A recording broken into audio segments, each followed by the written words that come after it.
Where do I enter cryptocurrency in TurboTax Home and Business? Hi guys, welcome to our channel. Let's begin. The first step is to open TurboTax Home or Business on your computer. Make sure to log into your account. Now you want to click on Income and Expenses option. There are three ways to enter your crypto in TurboTax. The first way is to import your info directly from your crypto source. Second way is to upload a CSV file of your crypto transactions. And the third way is to enter your transactions manually. From these categories, select Investments and Savings. Now, if you want to import your info directly from the crypto source, select your financial institution from here.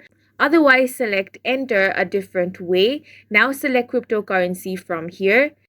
Now you can select either import it from exchange or upload it from your computer. Select Type it in myself if you want to enter your transactions manually. Now to enter it manually, you will have to enter details such as date acquired and sold, cost basis, proceeds, short-term or long-term gains/losses. After entering it, review it. Then TurboTax will report crypto transaction on Form 8949 and summarize them on Schedule D. Review your tax summary and complete your filing, and that's it for this video. If you found it helpful, please make sure to hit the like button and subscribe for more videos like this.